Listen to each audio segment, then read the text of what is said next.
Hi everybody, this is Czapnik from the Jewish Learning Exchange. I hope you and yours are well.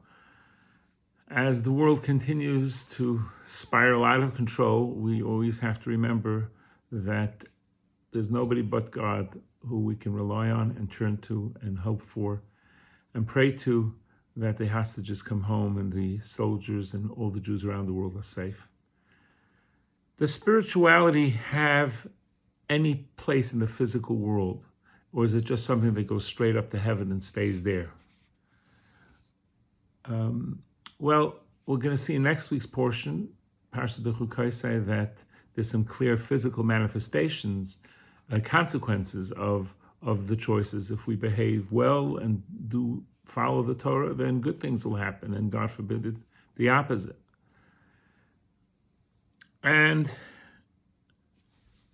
we can see more even in this week's portion, Parshat Behar, that the people who kept the sabbatical year, that's the 7th year in the land of Israel, that they let the land lie fallow, that the Almighty would provide for them.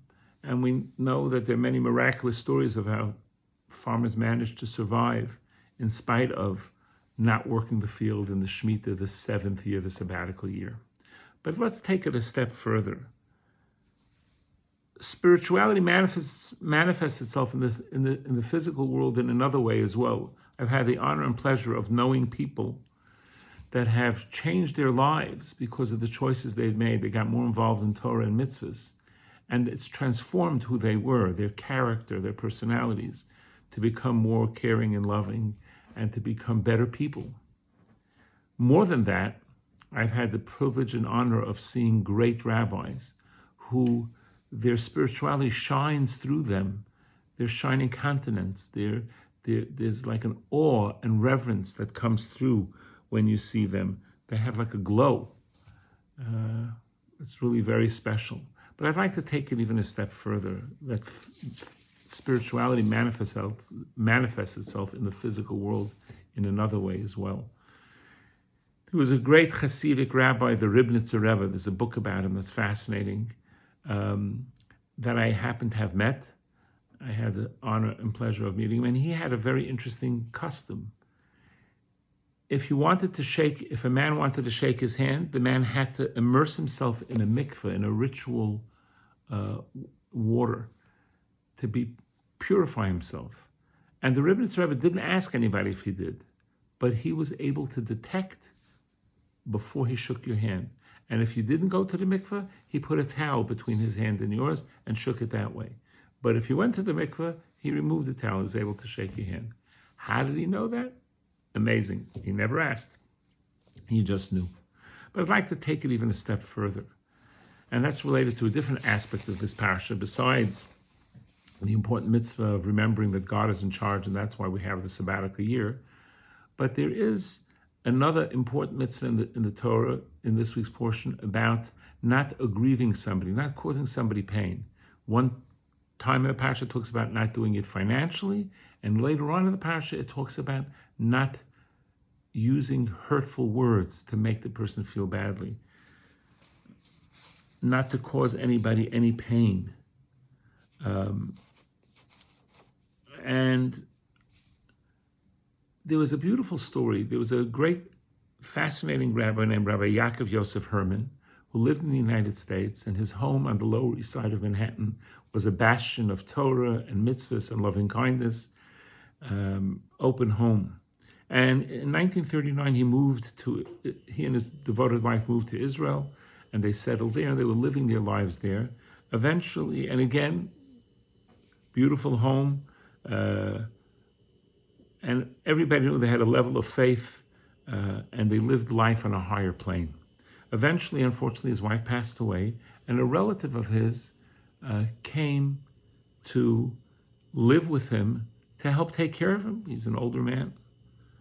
And one day, Rabbi Yaakov Yosef Herman went to sleep, and he had a hard time falling asleep, which was not usual for him. He usually fell asleep right away. And because of his sensitivity, he realized that it must be related to a spiritual problem in his home.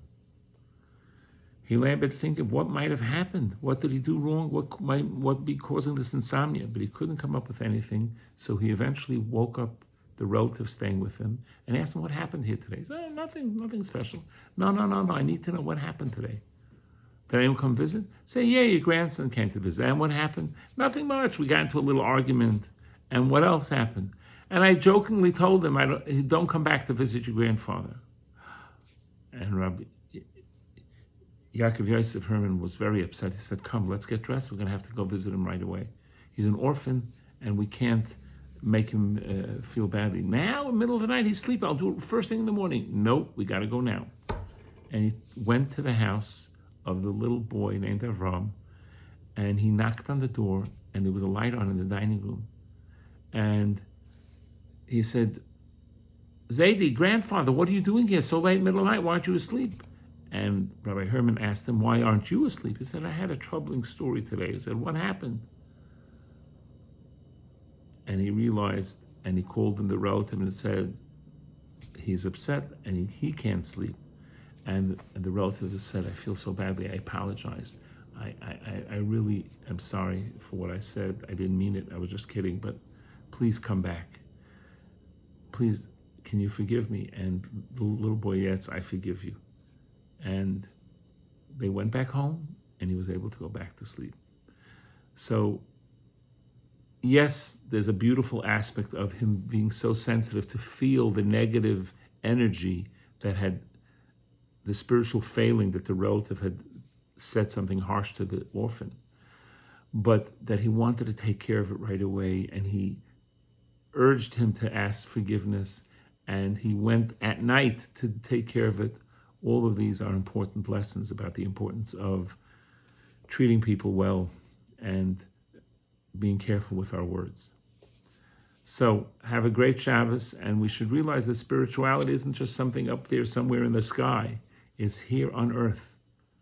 And sometimes, we don't see it.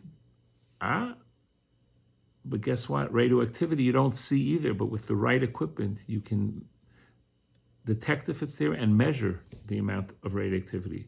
And if we have the right spiritual equipment, we can do the same. We become more spiritual, we become more sensitive to holiness, and God forbid the opposite. Have a wonderful Shabbos. All the best. I'd like to dedicate, before I sign off, I'd like to dedicate the shir tonight, the class tonight, to my mother. Her yahrzeit is tonight, Chana Bas Rab Shalom, and may her soul be elevated in the merit of our learning and growth together. All the best.